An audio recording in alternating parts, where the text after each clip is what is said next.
ऋषियों ने पूछा, सूत जी, शिवलिंग की स्थापना कैसे की जानी चाहिए? उसका लक्षण क्या है तथा उसकी पूजा कैसी करनी चाहिए? किस देश काल में करनी चाहिए? किस द्रव्य से द्वारा उसका निर्माण होना चाहिए? सूत जी ने कहा, महर्षियों, मैं तुम लोगों को इस विषय में वर्णन करता हूँ, ध्यान देकर सुनो और समझो। अनुकूल एवं शुभ समय में किसी पवित्र तीर्थ, नदी आदि के तट पर अपनी रुचि के अनुसार ऐसी जगह शिवलिंग की स्थापना करनी चाहिए जहाँ नित्य पूजन हो सके।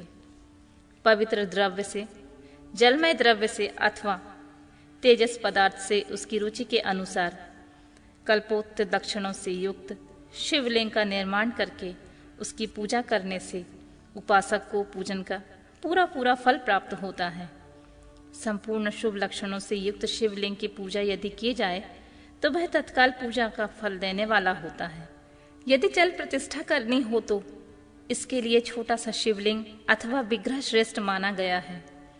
यदि अचल प्रतिष्ठा करनी हो तो स्थूल शिवलिंग अथवा विग्रह अच्छा माना गया है।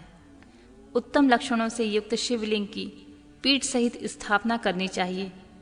शिवलिंग का पीठ मंडलाकार, चौकोर, त्रिकोण अथवा खाट के बाए की भांति ऊपर नीचे मोटा तथा बीच में पतला होना चाहिए। ऐसा लिंग पीठ महान फल देने वाला होता है। पहले मिट्टी से, प्रस्तर आदि से अथवा लोहे आदि से शिवलिंग का निर्माण करना चाहिए।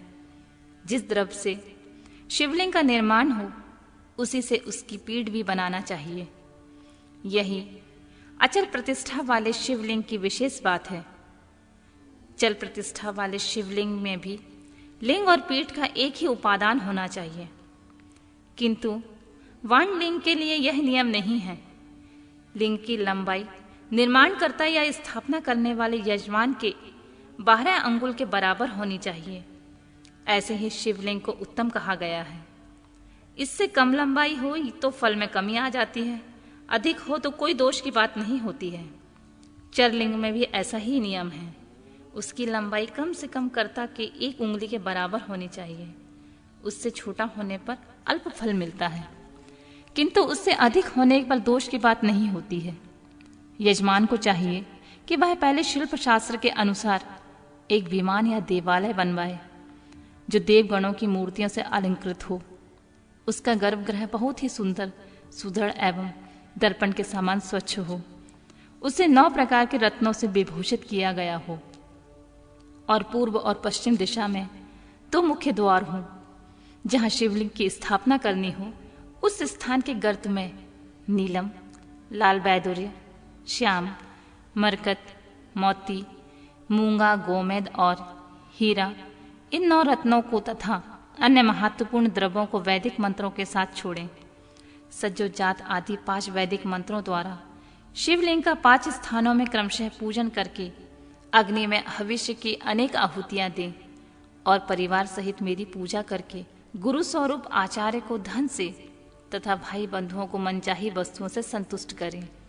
याचकों को जड़, सुवर्ण ग्रह तथा भू संपत्ति तथा चेतन गौ आदि वैभव प्रदान करें। स्थावर जंगम सभी जीवों को यत्न पूर्वक संतुष्ट करके एक गड्ढे में स्वर्ण तथा 9 प्रकार के रत्न भरकर सद्दोजात आदि वैदिक मंत्रों का उच्चारण करके परम कल्याणकारी महादेव जी का ध्यान करें। तत्पश्चात नाद घोष से युक्त महामंत्र ओमकार का उच्चारण करके उक्त गड्ढे में शिवलिंग की स्थापना करके उसे पीठ से संयुक्त करें। इस प्रकार पीठ युक्त लिंग की स्थापना करके उससे नित्य लेपन दीर्घ काल तक टिके रहने वाले मसाले से जोड़कर स्थिर करें। इस प्रकार वहां परम सुंदर वीर मूर्ति की स्थापना करनी चाहिए। सारांश यह है कि भूमि संस्कार आदि की सारी विधि जैसी लिंग प्रतिष्ठान के लिए कही गई है, वैसी ही मूर्ति प्रतिष्ठा के लिए ही समझनी चाहिए। अंतर इतना है कि लिंग प्रतिष्ठा के लिए प्रणव मंत्र का उच्चारण का विधान है, परंतु मूर्ति की प्रतिष्ठा पंचाक्षर मंत्र से करना चाहिए। जहाँ लिंग की प्रतिष्ठा हुई है वहाँ भी उत्सव के लिए बाहर सवारी निकालने आदि के निमित्त मूर्ति को रखना चाहिए। मूर्ति को बाहर से भी लिया जा सकता है, उसे गुरुजन से ग्रहण करें। बाहर मूर्ति लेने योग्य है जो साधु पुरुषों द्वारा पूजित हो। इस प्रकार लिंग में और मूर्ति में भी की हुई महादेव की पूजा शिव पद प्रदान करने वाली होती है। स्थावर और जंगम में भेद से लिंग के दो प्रकार का कहा गया है। वृक्ष लता आदि को स्थावर लिंग कहते हैं और कृमि कीट आदि को जंगम लिंग। स्थावर लिंग को सींचने आदि के द्वारा सेवा करनी चाहिए। जंगम लिंग को आहार एवं जल आदि देकर तृप्त करना उचित होता है।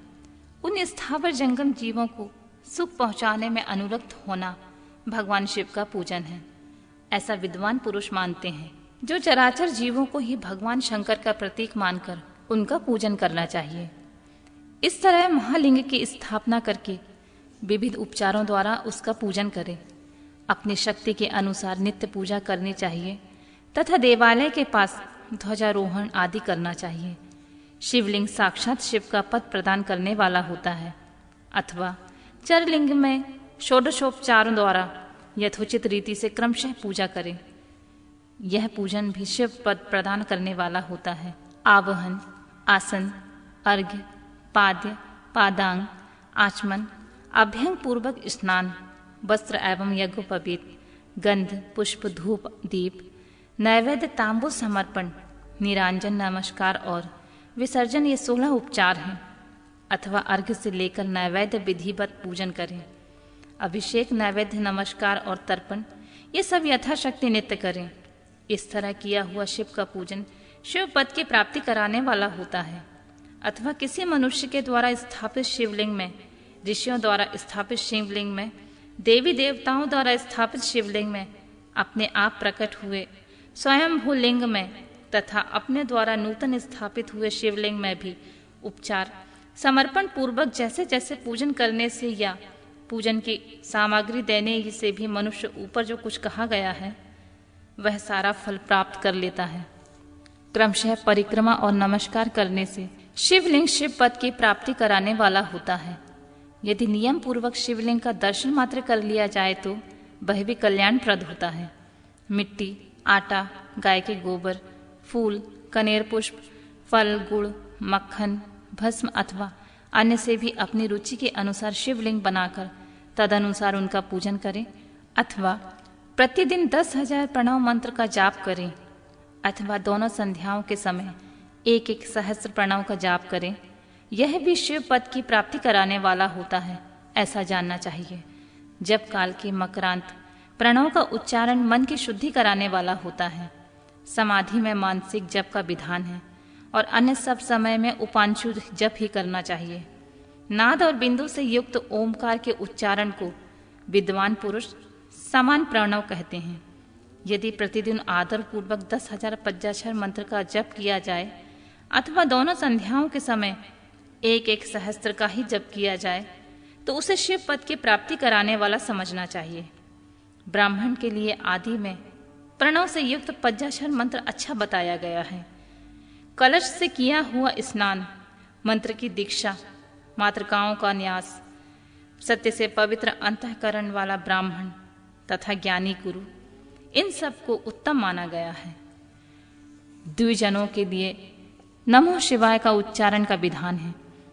द्विजोत्तरों के लिए अंत में नमः पद की प्रयोग की विधि है, अर्थात वे शिवा नमः इस मंत्र का उच्चारण करें।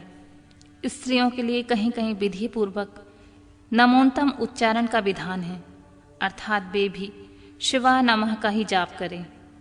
कोई कोई ऋषि ब्राह्मण की स्त्रियों के लिए नमः पूर्वक शिवाय की जप की अनुमति देते हैं, अर्थात वे नमः शिवाय का जाप करें। पंचाक्षर मंत्र का 5 करोड़ जाप करके मनुष्य भगवान सदा शिव के समान हो जाता है। 1, 2, 3 अथवा 4 करोड़ का जप करने पर क्रमशः ब्रह्मा, विष्णु, रुद्र तथा महेश्वर का पद प्राप्त होता है। अथवा मंत्र में जितने अक्षर हैं उनका पृथक पृथक 1-1 लाख जप करें, अथवा समस्त अक्षरों का एक साथ जितने अक्षर हों उतने लाख जप करें। इस तरह के जप को शिव पद की प्राप्ति कराने वाला समझना चाहिए। यदि 1000 दिनों में प्रतिदिन 1 सहस्त्र जप के क्रम से पंचाक्षर मंत्र का 10 लाख जप द्वारा पूरा कर लिया जाए तो प्रतिदिन ब्राह्मण भोजन कराया जाए तो इस मंत्र से अभीष्ट कार्य की सिद्धि होने लगती है। ब्राह्मण को चाहिए कि वह प्रतिदिन प्रातःकाल 1008 बार गायत्री का जप करे। ऐसा होने पर गायत्री क्रमशः शिव का पद प्रदान करने वाली होती हैं। वेद मंत्रों और वैदिक सूत्रों का भी नियम पूर्वक जप करना चाहिए। वेदों का पारायण भी शिव पद की प्राप्ति कराने वाला होता है, ऐसा जानना चाहिए। अन्य जो बहुत से मंत्र हैं, उनका भी जितने अक्षर हों उतने लाख जप करें।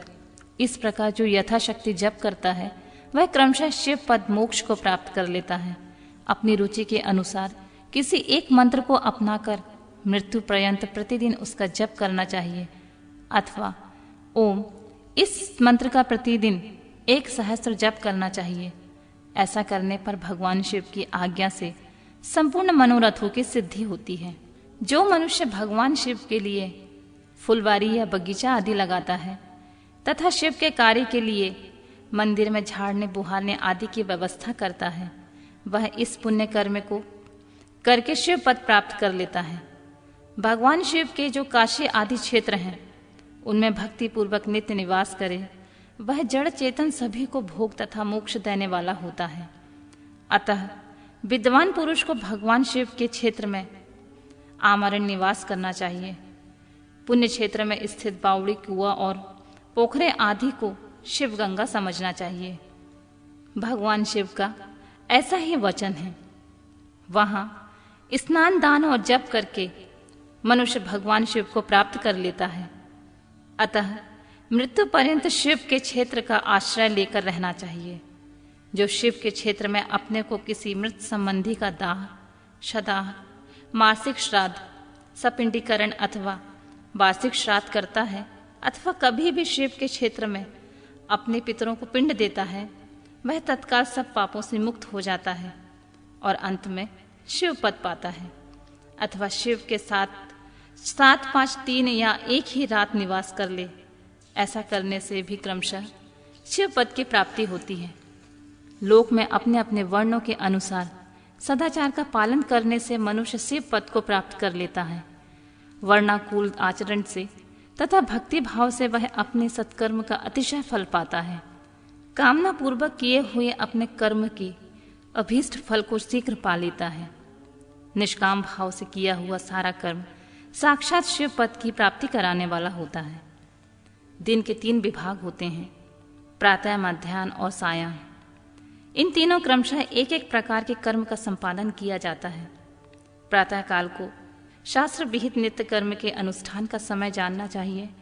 मध्य काल में सकाम कर्म के लिए उपयोगी होता है और सायंकाल शांति कर्म के लिए उपयुक्त होता है, ऐसा जानना चाहिए। इसी प्रकार रात्रि में भी समय का विभाजन किया गया है। रात के 4 प्रहरों में से जो बीच के 2 प्रहर हैं उन्हें निषेध काल कहा गया है। विशेषतः उस काल में हुई भगवान शिव की पूजा अभीष्ट फल को देने वाली होती है। ऐसा जानकर कर्म करने वाला मनुष्य यथोक्त फल का भागी होता है। विशेषतः कलियुग में कर्म से ही फल की सिद्धि होती है। अपने अपने अधिकार के अनुसार ऊपर कहे गए किसी भी कर्म के द्वारा शिव आराधना करने वाला पुरुष यदि सदाचारी है तो पाप से डरता है, तो वह उन कर्मों को पूरा पूरा फल अवश्य प्राप्त कर लेता है। ऋषियों ने कहा, सूत जी, पुण्य क्षेत्र कौन कौन से हैं जिनका आश्रय लेकर सभी स्त्री पुरुष शिव पद प्राप्त कर लें, तथा हमें यह संक्षेप में विद्वान और बुद्धिमान महर्षियों मोक्षदायक शिव क्षेत्रों का वर्णन सुनो। तत्पश्चात में लोक रक्षा के लिए शिव संबंधी आगमों का वर्णन करूंगा। पर्वत, वन और कानूनों सहित इस पृथ्वी का विस्तार 50 करोड़ योजन है। भगवान शिव की आज्ञा से पृथ्वी संपूर्ण जगत को धारण करके स्थित है। भगवान शिव ने भूतल पर विभिन्न स्थानों में वहां पर निवासियों को कृपा पूर्वक मोक्ष देने के लिए शिव क्षेत्र का निर्माण किया है। कुछ क्षेत्र ऐसे हैं जिन्हें देवताओं और ऋषियों ने अपना वास स्थान बनाकर अनुग्रहित किया है, इसलिए उनमें तीर्थत्व प्रकट हो गया है। तथा अन्य बहुत से क्षेत्र ऐसे हैं जो लोगों की रक्षा के लिए स्वयं प्रादुर्भूत हुए हैं। तीर्थ और क्षेत्रों में जाने पर मनुष्य को सदा स्नान दान और जप आदि करना चाहिए, अन्यथा वह रोग दरिद्रता तथा मूकता आदि दोषों का भागी होता है। जो मनुष्य इस भारतवर्ष के भीतर मृत्यु को प्राप्त होता है, वह अपने पुण्य के फल से ब्रह्मलोक में वास करके पुण्य क्षेत्र के पश्चात पुनः मनुष्य योनि में ही जन्म लेता है। पापी मनुष्य पाप करके दुर्गति में ही पड़ता है। ब्राह्मणों, पुण्य क्षेत्र में पाप किया जाए तो वह और भी दृढ़ हो जाता है।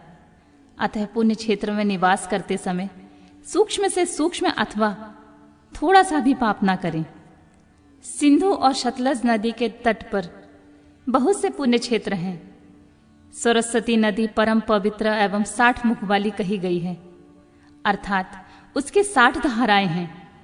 विद्वान पुरुष सरस्वती के उन धाराओं के तट पर निवास करें, वह क्रमशः ब्रह्मपद को पा लेता है। हिमालय पर्वत से निकली हुई पुण्य सलीला गंगा 100 मुख वाली नदी है। उसके तट पर काशी प्रयाग आदि अनेक पुण्य क्षेत्र हैं। वहां मकर राशि के सूर्य होने पर गंगा की तट भूमि पहले से ही अधिक प्रशस्त और पुण्यदायक हो जाती है। सोनभद्र नदी की 10 धाराएं हैं।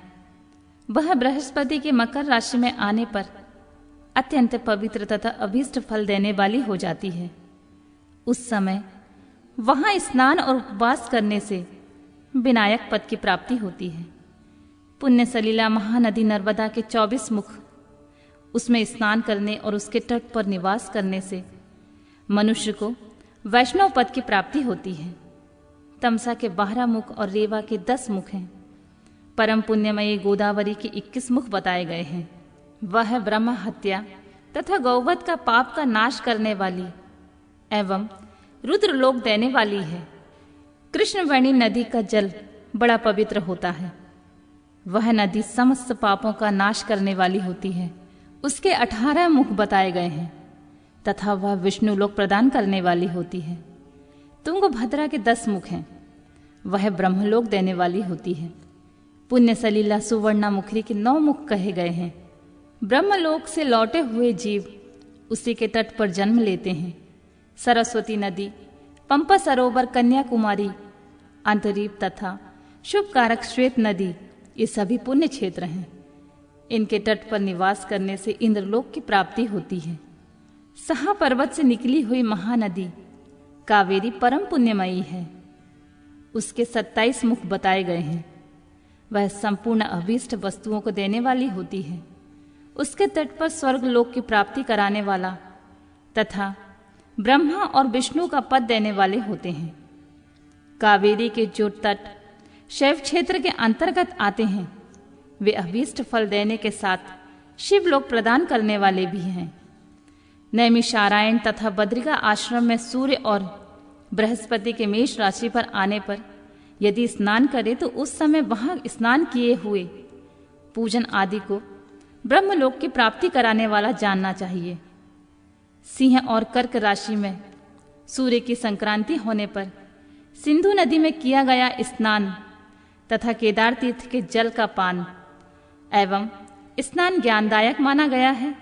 जब बृहस्पति शेष राशि में स्थित हो उस समय सिंह की संक्रांति से युक्त भाद्रपद मास में ही यदि गोदावरी के जल में स्नान किया जाए तो शिवलोक की प्राप्ति होती है।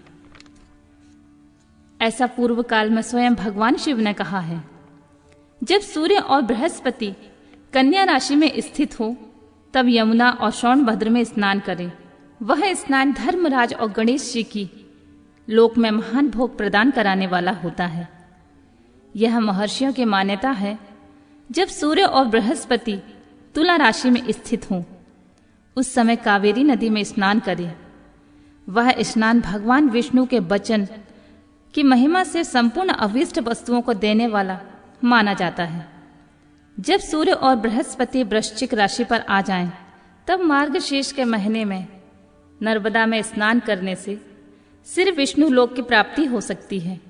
सूर्य और बृहस्पति के धन राशि में स्थित होने पर सुवर्ण मुखरी नदी में किया हुआ स्नान शिवलोक प्रदान करने वाला होता है। जैसा कि ब्रह्मा जी का वचन है, जब सूर्य और बृहस्पति मकर राशि में स्थित हो उस समय माघ मास में गंगा जी के जल से स्नान करना चाहिए। ब्रह्मा जी का कथन है कि वह स्नान शिवलोक की प्राप्ति कराने वाला होता है।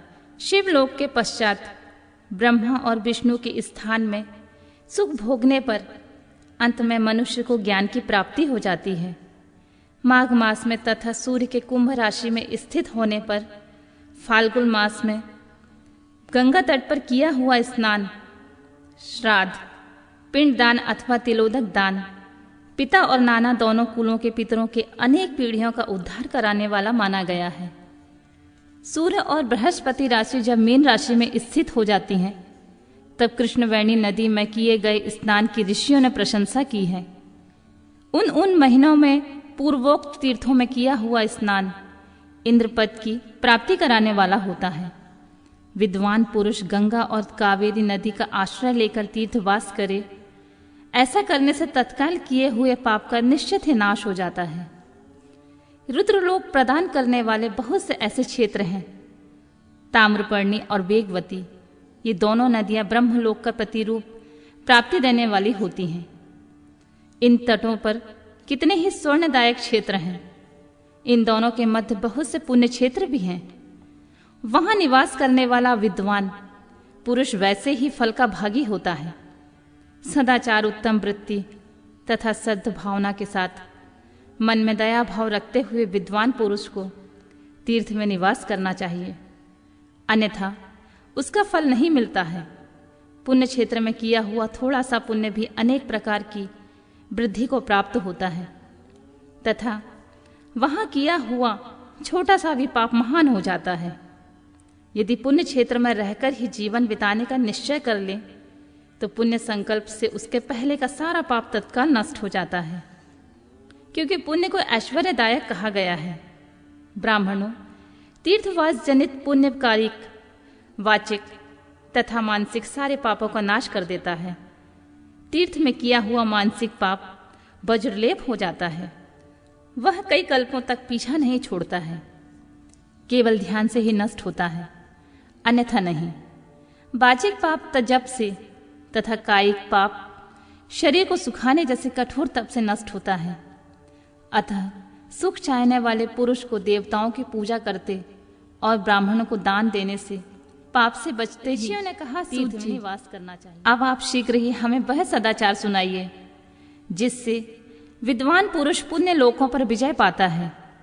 स्वर्ण प्रदान करने वाले धर्ममय आचार तथा नरक का कष्ट देने वाले अधर्ममय आचारों का भी वर्णन कीजिए। सूत जी बोले, सदाचार का पालन करने वाला विद्वान ब्राह्मण ही वास्तव में ब्राह्मण नाम का धारण करने का अधिकारी होता है। जो केवल वेदोक्त आचार का पालन करने वाला एवं वेद का अभ्यासी है, उस ब्राह्मण की विप्र संज्ञा होती है।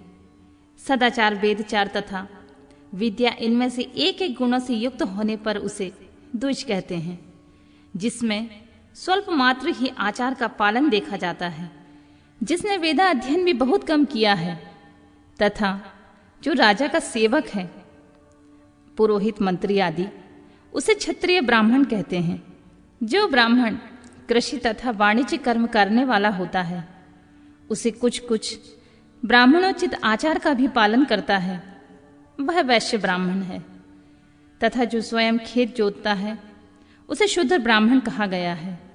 जो दूसरों के दोष देखने वाला और परद्रोही है, उसे चांडाल दुष्ट कहते हैं।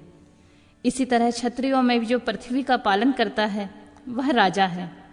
दूसरे लोग राजस्वहीन क्षत्रिय माने जाते हैं। वैश्यों में भी जो धान्य आदि वस्तुओं का क्रय विक्रय करता है, वह वैश्य कहलाता है। दूसरों को वणिक कहते हैं। जो ब्राह्मण क्षत्रियों तथा वैश्यों की सेवा में लगा होता है, वही वास्तव में शूद्र कहलाता है। जो शूद्र हल जोतने का कार्य करता है, उसे ब्रशल समझना चाहिए। सेवा, शिल्प और कर्णस से भिन्न वृत्ति का आश्रय लेने वाला शूद्र दस्यु कहलाते हैं। इन सभी वर्णों के मनुष्यों को चाहिए कि वे ब्रह्म मुहूर्त में उठकर पूर्वाभिमुख में सबसे पहले देवताओं का, फिर धर्म का, अर्थ का, उसकी प्राप्ति के लिए उठाए जाने वाले तथा आय और व्यय का चिंतन करें। रात को पिछले पहर जब उषकाल में जानना चाहिए, उसका अंतिम पहर का जो आधा या मध्य भाग है उसे संधि कहते हैं। उस संधि काल में उठकर द्विज को मलमूत्र आदि का त्याग करना चाहिए। घर से दूर जाकर बाहर से अपने शरीर को ढके रखकर दिन में उत्तराभिमुख बैठकर मलमूत्र का त्याग करें। यदि उत्तराभिमुख बैठने में कोई रुकावट हो तो दूसरे दिशा में मुख करके बैठें। जल, अग्नि, ब्राह्मण आदि तथा देवताओं का सामना बचाकर बैठें।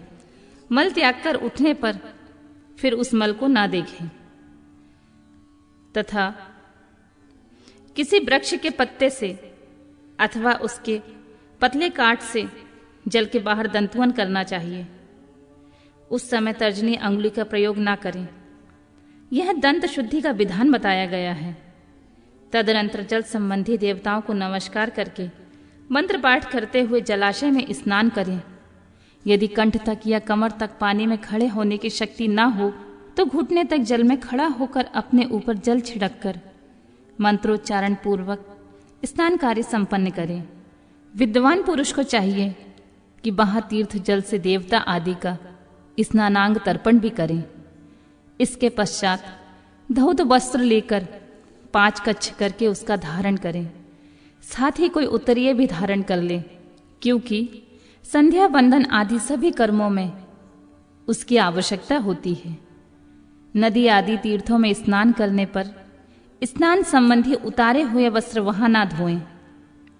स्नान के पश्चात विद्वान पुरुष भीगे हुए उस वस्त्र को बावड़ी में कुएं के पास अथवा घर आदि में ले जाएं। वहां पत्थर पर या स्थल पर जल में अच्छी तरह धोकर उस वस्त्र को निचोड़ें। द्विजो, वस्त्र को निचोड़ने से जो जल गिरता है वह एक श्रेणी के पितरों की तृप्ति के लिए होता है। इसके बाद जवाली उपनिषद में बताए गए अग्र रीति मंत्र से भस्म लेकर उसके द्वारा टिपुंड्र लगाएं। इस विधि का पालन ना किया जाए, इसके पूर्व ही यदि जल में भस्म गिर जाए तो गिराने वाला नरक में जाता है। आपो ही इष्ठा इत्यादि मंत्र से पाप शांति के लिए सिर पर जल छिड़कें तथा यश छायाए इस मंत्र को पढ़कर पैर पर जल छिड़कें। इसे संधि प्रोक्षण कहते हैं।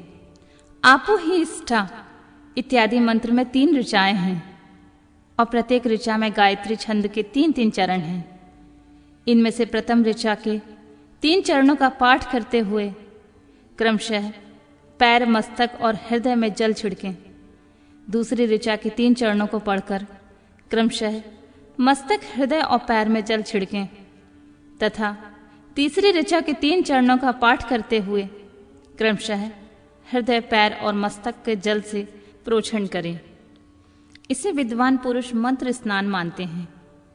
किसी अपवित्र वस्तु से किंचित स्पर्श हो जाने पर अथवा स्वास्थ्य ठीक न रहने पर, राजा और राष्ट्र पर भय उपस्थित होने पर तथा यात्रा काल में जल की उपलब्धि न होने की विवशता आ जाने पर मंत्र स्नान करना चाहिए।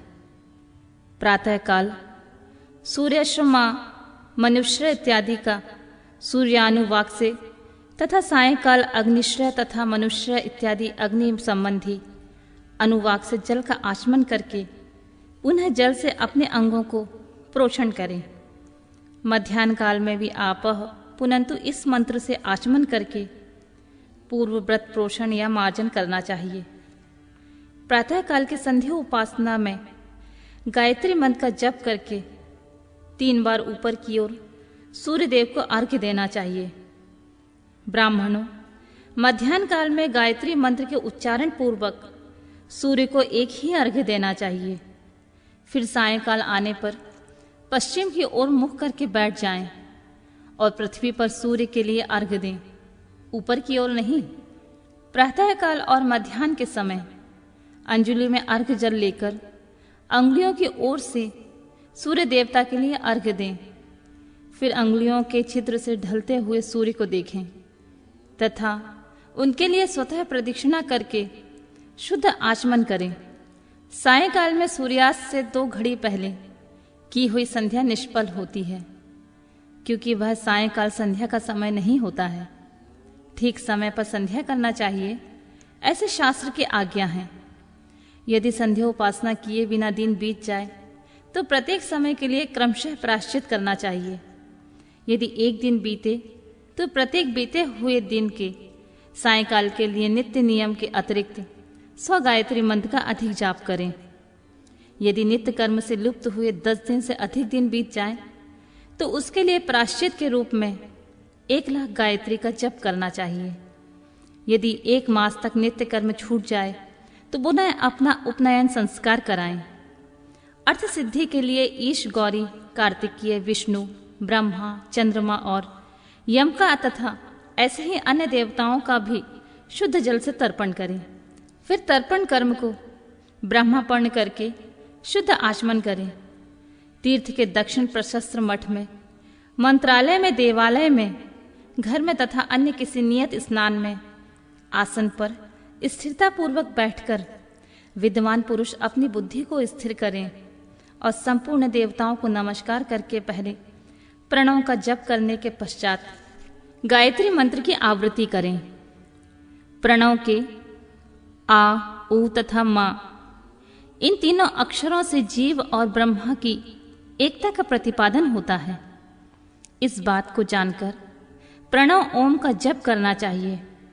जप काल में यह भावना करनी चाहिए कि इन तीनों लोगों की सृष्टि करने वाले ब्रह्मा, पालन करने वाले विष्णु तथा संहार करने वाले रुद्र की जो स्वयं प्रकाश चिन्मय है उपासना करते हैं, वह ब्रह्म स्वरूप ओमकार हमारी कर्मेंद्रियां और ज्ञानेंद्रियों की वृत्तियों को, मन की वृत्तियों को तथा बुद्धि वृत्तियों को सदा भोग तथा मोक्ष प्रदान करने वाले धर्म एवं ज्ञान की ओर प्रेरित करें। प्रणव के इस अर्थ का बुद्धि के द्वारा चिंतन करता हुआ जो इसका जप करता है वह निश्चित ही ब्रह्मलोक को प्राप्त कर लेता है, अथवा अर्थानुसंधान के बिना भी प्रणव का नित्य जाप करना चाहिए। इससे ब्राह्मण तत्व की पूर्ति होती है। ब्राह्मणत्व की पूर्ति के लिए एक श्रेष्ठ ब्राह्मण को प्रतिदिन प्रातःकाल 1 सहस्त्र गायत्री मंत्र का जप करना चाहिए। मध्याह्न काल में 100 बार और सायंकाल में 28 बार जप की विधि है। अन्य वर्ण के लोगों को अर्थात क्षत्रिय और वैश्य को 3 संध्याओं के समय यथासाध्य गायत्री जप करना चाहिए। शरीर के भीतर मूलाधार, स्वाधिष्ठान, मणिपुर, अनाहत, आज्ञा और सहस्त्रतार, ये 6 चक्र हैं। इनमें मूलाधार से लेकर सहस्त्रतार तक 6 स्थानों में क्रमशः विदेश्वर, ब्रह्मा, विष्णु, ईश, जीवात्मा और परमेश्वर स्थित हैं। इन सब में ब्रह्मा बुद्धि करके इनकी एकता का निश्चय करें और वह ब्रह्मा मैं हूँ ऐसी भावना पूर्वक प्रत्येक श्वास के साथ सोहम का जाप करें। उन्हीं विदेश्वर आदि का ब्रह्मरत्न आदि में इन शरीर में बाहर भी भावना करें। प्रकृति के विकार रूप महत्व से लेकर पंचभूत पर्यंत तत्वों से बना हुआ शरीर जो है, ऐसे सहस्त्रों शरीरों का एक एक अब्जा गायत्री के जप से एक एक के क्रम से अतिक्रमण करके जीव को धीरे धीरे परमात्मा से संयुक्त करें। यह जप का तत्व बताया गया है। 100 अथवा 28 मंत्रों के जप से उतने ही शरीरों का अतिक्रमण होता है। इस प्रकार जो मंत्रों का जप है, इसी को आदि क्रम से वास्तविक जप करना चाहिए। सहस्त्र बार किया हुआ जप ब्रह्मलोक प्रदान करने वाला होता है, ऐसा जानना चाहिए। 100 बार किया हुआ जप इंद्रपद की प्राप्ति कराने वाला माना गया है। ब्राह्मणत्वर पुरुष आत्मरक्षा के लिए जो स्वल्प मात्रा में जप करता है, वह ब्राह्मण के कुल में जन्म लेता है। प्रतिदिन सूर्योपस्थान करके उपयुक्त रूप से जप का अनुष्ठान करना चाहिए। 12 लाख गायत्री का जप करने वाला पुरुष पूर्ण रूप से ब्राह्मण कहा गया है। जिस ब्राह्मण ने 1 लाख गायत्री का जप ना किया हो, उसे वैदिक कार्य में ना लगाएं। 70 वर्ष की अवस्था तक नियम पूर्वक पालन करें। इसके बाद ग्रह त्याग का संन्यास ले लें। परिव्राजक या सन्यासी पुरुष नित्य प्रातः काल 12,000 प्रणव का जाप करें। यदि एक दिन में इस नियम का उल्लंघन हो जाए तो दूसरे दिन उसके बदले में उतना ही मंत्र और अधिक जपना चाहिए तथा सदा इस प्रकार जप को चलाने का प्रयत्न करना चाहिए। यदि क्रमशः 1 मास में आदि इसका उल्लंघन हो गया तो 1.5 लाख जप करके उसका प्रायश्चित करना चाहिए। इससे अधिक समय तक नियम का उल्लंघन हो जाए तो पुनः नए सिरे से गुरु के नियम का ग्रहण करें। ऐसे करने से दोषों की शांति होती है, अन्यथा वह रौरव नरक में जाता है। जो सकाम भावनाओं से युक्त गृहस्थ ब्राह्मण है उसी को धर्म अथवा अर्थ के लिए यत्न करना चाहिए। मुमुक्षु ब्राह्मण की तो सदा ज्ञान का अभ्यास करना चाहिए। धर्म से अर्थ की प्राप्ति होती है, अर्थ से भोग सुलभ होता है, फिर उस भोग से वैराग्य की सद्भावना होती है। धर्मपूर्वक उपार्जित धन से जो भोग प्राप्त होता है उससे एक दिन अवश्य वैराग्य का उदय होता है।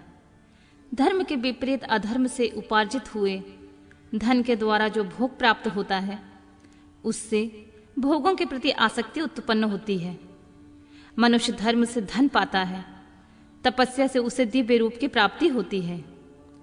कामनाओं का त्याग करने वाले पुरुष के अंतःकरण की शुद्धि होती है, उस शुद्धि से ज्ञान का उदय होता है, इसमें संशय नहीं है। सतयुग आदि में तप को ही प्रशस्त कहा गया है, किंतु कलयुग में द्वादश धर्म दान आदि अच्छा माना गया है। सतयुग में ध्यान से, त्रेता में तपस्या से और द्वापर में यज्ञ करने से ज्ञान की सिद्धि होती है, परंतु कलयुग में प्रतिमा की पूजा से ज्ञान लाभ होता है। अधर्म हिंसा रूप है और धर्म सुख रूप है। अधर्म से मनुष्य दुख पाता है और धर्म से वह सुख और अभ्युदय का भागी होता है। दुराचार से दुख प्राप्त होता है और सदाचार से सुख। अतः भोग और मोक्ष की सिद्धि के लिए धर्म का उपार्जन करना चाहिए। जिस घर में कम से कम 4 मनुष्य हैं, ऐसे कुटुंबी ब्राह्मण को 100 वर्ष के लिए जीविका देता है। उसके लिए वह दान ब्रह्मलोक की प्राप्ति कराने वाला होता है। 1 सहस्र चांद्रायण व्रत का अनुष्ठान ब्रह्मलोकदायक माना गया है। जो क्षत्रिय 1 सहस्र कुटुंब को जीविका और आवास देता है उसका वह कर्म इंद्रलोक की प्राप्ति कराने वाला होता है। 10,000 कुटुंबियों को दिया हुआ आश्रय दान ब्रह्मलोक प्रदान करता है। दाता पुरुष जिस देवता के सामने रखकर दान करता है, अर्थात वह दान के द्वारा जिस देवता को प्रसन्न करना चाहता है, उसी का लोक उसे प्राप्त होता है। यह बात वेद वेदता पुरुष अच्छी तरह जानते हैं। धनहीन पुरुष सदा तपस्या का उपार्जन करें, क्योंकि तपस्या और तीर्थ सेवन से अक्षय सुख पाकर मनुष्य उसका उपभोग करता है। अतः मैं न्यायतः धर्म के उपार्जन की विधि बता रहा हूं। ब्राह्मण को चाहिए कि वह सदा सावधान रहकर विशुद्ध प्रतिग्रह, दान ग्रहण तथा याजन यज्ञ कराने आदि से धन का अर्जन करे। वह इसके लिए कहीं दीनता न दिखाए और न अत्यंत क्लेशदायक कर्म ही करे। क्षत्रिय बाहुबल से धन का उपार्जन करे और वैश्यकृति और गौरक्षा से न्यायोपार्जित धन का दान करने से दाता को ज्ञान की सिद्धि प्राप्त होती है। ज्ञान सिद्धि द्वारा पुरुषों को गुरु कृपा, मोक्ष सिद्धि सुलभ होती है। मोक्ष से स्वरूप की सिद्धि प्राप्त होती है, जिससे मुक्त पुरुष परमानंद का अनुभव करता है। गृहस्थ पुरुष को चाहिए कि वह धन धान्य आदि सब वस्तुओं का दान करे। वह तृषनिवृत्तियों के लिए जल तथा क्षुधारूपी रोग की शांति के लिए सदा अन्न दान करे। खेत, धान्य, कच्चा अन्न तथा भक्ष्य भोज, लोह तथा चूर्ण, ये 4 प्रकार के सिद्ध अन्न दान करने चाहिए, जिसके अन्न को खाकर मनुष्य जब तक कथा श्रवण आदि सत्कर्म करने का पालन करता है, उतने समय तक उसके किए हुए पुण्य फल का आधा भाग दाता को मिल जाता है। इसमें कोई संशय नहीं है। दान लेने वाला पुरुष दान में प्राप्त हुए वस्तु का दान तथा तपस्या करके अपने प्रति ग्रह जनित पाप की शुद्धि कर लेता है, अथवा उसे रौरव नरक में गिरना पड़ता है। अपने धन के 3 भाग करें। 1 भाग धर्म के लिए, दूसरा भाग वृद्धि के लिए और तीसरा भाग अपने उपभोग के लिए। नित्य, नैमित्तिक और काव्य, ये तीनों प्रकार के कर्म धर्मार्थ रखे हुए धन से करें। साधक को चाहिए कि वह वृद्धि के लिए रखे हुए धन से ऐसा व्यापार करे जिससे उस धन की वृद्धि हो, तथा उपभोग के लिए रक्षित धन से हितकारक, परिमित तथा पवित्र भोग भोगें। खेती से पैदा किए हुए धन का 10वां अंश दान कर दें, इससे पाप की शुद्धि होती है। शेष धन से धर्म वृद्धि का उपभोग करें, अन्यथा वह रौरव नरक में पड़ता है, अथवा उसकी बुद्धि पाप पूर्ण हो जाती है, या खेती ही चौपट हो जाती है। बुद्धि के लिए किए गए व्यापार में प्राप्त हुआ धन का 6वां भाग दान कर देने के योग होता है। बुद्धिमान पुरुष अवश्य उसका दान कर दे। विद्वान को चाहिए कि वह दूसरों के दोषों का बखान न करे। ब्राह्मणों, दोष बस दूसरों को सुने या देखे हुए छिद्र को भी प्रकट न करें। विद्वान पुरुष ऐसी बातें ना कहें जो समस्त प्राणियों के हृदय में रोष पैदा कर देने वाले हों। ऐश्वर्य की सिद्धि के लिए दोनों संध्याओं के समय अग्निहोत्र कर्म अवश्य करें। जो दोनों समय अग्निहोत्र करने में असमर्थ हो, वह एक ही समय सूर्य और अग्नि को विधि पूर्वक दी हुई आहुति से संतुष्ट करें। चावल, धान्य, घी, फल, कंद, इनके द्वारा विधि पूर्वक थाली पाक बनाएं तथा यथोचित रीति से सूर्य और अग्नि को अर्पित कर दें। सदा सुरक्षित रहने वाली अग्नि को विद्वान पुरुष अजस्त्र की संज्ञा देते हैं, अथवा संध्या काल में जप मात्र या सूर्य की वंदना मात्र कर लेने से आत्मज्ञान तथा इच्छा वाले तथा धनार्थी पुरुषों को भी इस प्रकार विधिवत उपासना करनी चाहिए, जो सदा ब्रह्म यज्ञ में तत्पर होते हैं, देवताओं की पूजा में लगे रहते हैं, नित्य अग्नि पूजा तथा गुरु पूजा में अनुरक्त होते हैं तथा ब्राह्मण को तृप्त किया करते हैं। वे सब लोग स्वर्ग लोक के भागी होते हैं।